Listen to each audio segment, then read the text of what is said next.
By the way, I was born in Los Angeles. Maybe it's because I'm a native, and I apologize in advance to the former New Yorkers listening or the people from WKRP in Cincinnati, or even those former Playboy models from the Windy City. But I firmly believe that Los Angeles is the greatest city on earth.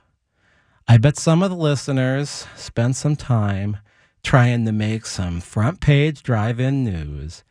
Now that autumn is closing in for some of us, I can't help but to digress to a subject that may land us a live caller or two.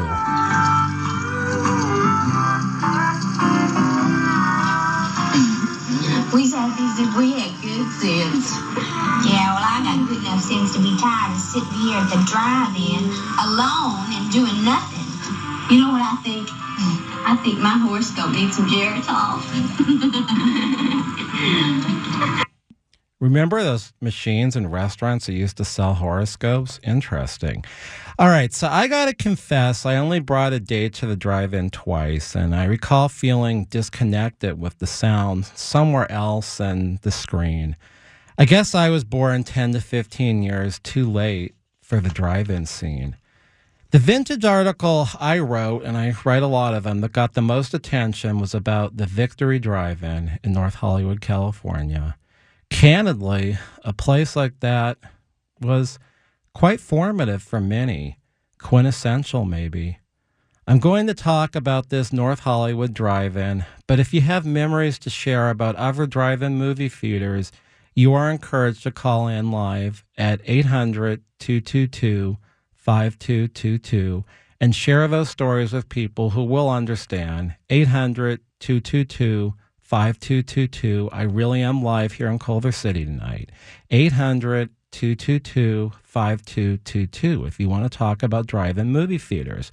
But I'm going to tell you about the Victory. A lot of the drive-ins, it opened May 25th, 1949. It was at 13037 Victory Boulevard in North Hollywood, slightly west of Coldwater Canyon on the north side of the street. William Oldnow, KNOW, with developer, Doris Day, and former Mayor Fletcher Bowron were present for the ribbon cutting. I guess that was representative of how important the opening of a drive-in movie theater was at the time. Advertisements for the drive-in touted plentiful babysitters and bottle warmers so adults could enjoy a flick from their car for 65 cents and free admission for children under 12. Residents in the homes along Coldwater Canyon between Oxnard and Victory recall being able to watch movies from their front lawns. During the 1950s, the strip of Victory Boulevard going towards Laurel Canyon had particular importance, besides by 1960 being on the way to the home of the Lancers, Grant High School, where I went briefly. This section of North Hollywood was known as Little Israel. Besides serving as a late of pass for American Jewish immigrants from New York to Boyle Heights, it also hosted the largest continuous area of malls, spanning from JCPenney to the west of Laurel Canyon, on the north side of Victory to Sears on the corner of Laurel Canyon, which is sad because Sears now has been dished up and divided, and there's going to be a Burlington coat factory there. There was also the May Company, eventually the Laurel Plaza Mall to the east, and the storefronts along Laurel Canyon and the south side of Victory. I hope I am evoking some memories, and we're going to get some people calling in at 800-222-5222. 800-222-5222. Again, 800-222-5222. If you have an employment problem, you can call my office at 877-525-0700 for a Los Angeles native, 877-525-0700. Anywhere in Southern California, if you have an employment problem, 877-525-0700 for the Employment Lawyers Group, who does sponsor this show. I'm Karl Gerber, workplace lawyer. This is Talk Radio 790 KBC. We'll be back in a minute to talk more about drive-in movie theaters. In the summertime,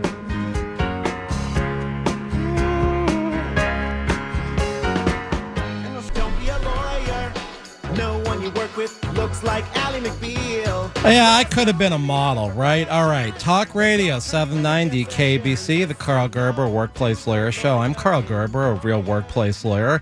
We've got a caller on the line, John, who wants to talk about drive-in movie theaters. And, John, I think you came to the right place at the right time, so we're going to put you on. Are you there? Yes. Hey, how are you guys? Hey, how's it going? So are you a L.A. resident? Yeah, born and raised. Oh, wow. I love this city just as much as I used to love watching Huell Hauser on California's Gold. Oh, he's a true legend for Los Angeles history. I don't know if anyone will ever fill his spot. Yeah, my favorite episode was when he went to visit an avocado farm, and then the farmer's dog started eating the avocados, and then Huell goes, "Look at that dog. Is he really eating those avocados?" Oh, wow. Well, so tell us about drive-ins. You were born and raised in L.A. You probably went to a drive-in somewhere near where you were living. Yeah. Well, this was when I was a lot younger. I'm 45 now, but this was back in the 90s, and, I used to go to this drive-in movie theater over here in Eagle Rock, near Eagle Rock. It's pretty cool. Did you bring any dates there? Yeah, I did. I did, actually. And this one girl, I thought I would impress her because I did my Joe Pesci impression, and she actually didn't like it and asked me that I should just take her home. I'm sorry to hear that, but the sound system is what kind of got me. The sound system, maybe you were there for, maybe you weren't. But Yeah. it was hard to concentrate. Can I do my Joe Pesci impression for you? I know you won't tell me to drive you home. All right, very quickly, because this is a show usually for voice actors. Okay, here you go. Hey, how you doing? What do you mean I'm funny? Funny how? You mean the way I talk? I'm here to amuse you like a clown? I think my voice is kind of funny, too. Oh, sorry about that. I don't know what that was all about. So, Joe, is that drive-in still around? Yeah, they're driving, I don't know, I think they whacked it off already, Drive-ins in and around Los Angeles, and I would like the listeners to give us their opinion on why they think they left. Was it cable TV? Was it VCRs? Was it the fact the kind of movies they showed at the drive-in just don't exist anymore? Or was it land? The land became very valuable. Today, somebody sent me a beautiful picture of the La Mirada drive-in, and I looked at it in 1957. I looked around, and there wasn't much there but that drive-in, and now the land is quite valuable. So if you want to call and talk about your experiences, maybe pre-1980s, pre-VCRs at drive-ins, I'd love to hear from you at 800-222-5222. Again, 800-222-5222. I don't want to hear about you losing your virginity there, but a little bit of hanky-panky we can put up with. 800-222-5222. So back to the Victory Drive-In. All right, it was about a 12-acre site. That's a lot of land, and it could accommodate 650 cars. The last movie it showed was Bound for Glory. That's a great movie, and that was February 13th, 1977. The manager since the opening claimed that vandalism, 25,000 window speakers being stolen over the years, insurance rate, and property taxes were the reason for the closure, but admitted the closure was to make room for a new shopping center. So that's my theory on why a lot of the drive-ins around LA Metro went kapunk. The site became a large shopping center with a private road over Tahunga Wash. The first buildings were finished in 1978 and the others in 79. I remember going there as a kid.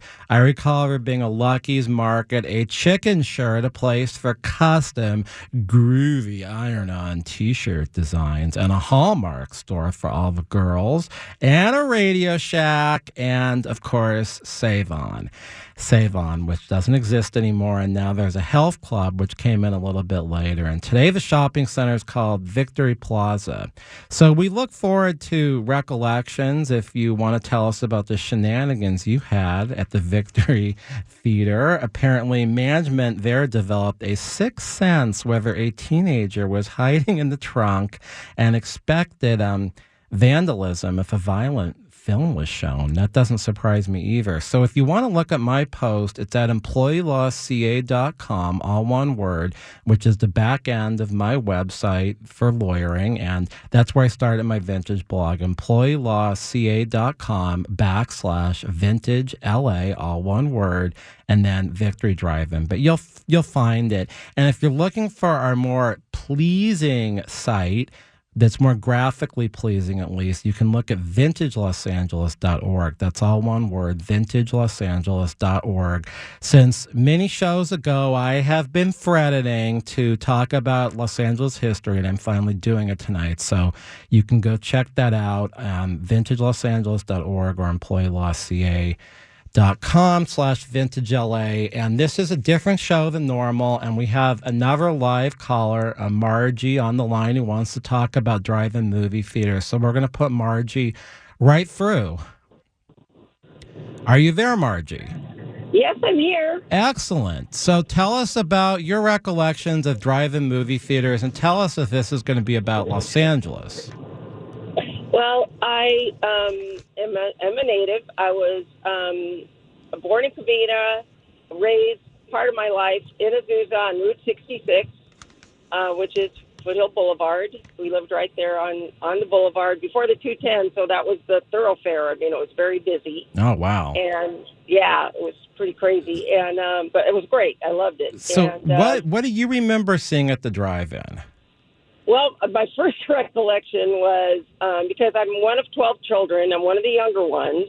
So my oldest sister, when she was starting to date, my parents would make her and her date take some of us little kids to the drive-in with them to, I guess, with your date? Whatever. Yeah. Oh, wow. Yeah. in our station wagon. And my first recollection was a double feature, Psycho and Straight Jacket. Oh, wow. Well, that's something to watch at the drive-in, although I don't know. I did the sound, how the sound worked and all the kids in the back. Or were you able to get the kids in childcare at the drive-in? that was the childcare. Oh, no. A lot of the drive-ins had playgrounds, and some of them, featured all kinds of things for kids, too. And tell us, when's the last time you saw a movie at the drive-in? Actually, I know you guys mentioned Huell Hauser, and actually it was the Tiki Drive-In in Montclair. I believe it's Montclair. That's still there. That's still there. And I think tonight, with all the blogging that's been going on Facebook about tonight's show, we might be getting the Tiki cult. And I am wearing a Hawaiian shirt, you guys, from Hawaii. So I'm part of the Tiki culture, too. But they had a fundraiser. I forget how many years ago it was, but there was a fundraiser for public television, for KCT. And you would buy a space for $100, which was a donation. And they showed retro movies. They showed Jailhouse Rock. And, all right. Yeah, a couple other, retro movies. So let's go back in time to when the drive-in was the place, and it was a hangout, right? It was a place to be. Everybody went, families, teens on dates.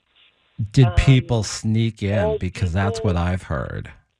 That what? They sneaked in and they jumped the fences. Oh my gosh! Yes. Yeah. When you saw on some old movies or whatever that the kids would hide in the trunks and stuff. Oh yeah, because a lot of the drive-ins just did, especially on certain nights, just a flat fee for a carload. So they would do the carload, hide, everybody, and that was very standard. Do you remember ever the Pickwick in Burbank? That was a drive-in? Yeah. Yeah, I remember that one. I remember a lot of drive-ins, and some of them there are still like marquees there. Like I know in El Monte, there's one, the Starlight, I believe, that the marquee is still there. The drive-in obviously isn't. But I remember also as a kid, there was, the old Mount Baldy drive-in. That was huge. Right I'm a there. Valley boy, as some of you know, and I remember the Sepulveda drive-in near where Target now is by the 415 freeway. It became a storage unit, and when I was a lawyer in the early days, I worked for a law firm ages 16 to 20, 23, I was a lawyer, and that became their storage unit. And I went there. I remember there was the Winnetka 6 in Chatsworth. Van Nuys drive-in was on Roscoe. There was a Reseda drive-in. I don't remember going there though. And there's so many of them that just aren't here anymore. And here's a wild one, you guys. Imagine this. There was a drive-in on Pico and Westwood Boulevard where the West Side Pavilion's market is now. And it was called the Pacific Drive-In. And then it was moved to Olympic Drive and Bundy. That's pretty valuable real estate. And that was a drive-in too. So I appreciate you calling in, Margie. And we'll have to talk more a little bit later about Los Angeles history, maybe on a different show. But thanks for calling. Oh, I'd love to. And don't forget, there's still the Vineland. There's still the Van Buren. There's still a few drive-ins out there. So please go out there and support them. Absolutely. Okay, listeners. Okay. So I think that the drive-ins, like I said, they always engender a lot of interest. It's just something that isn't around anymore.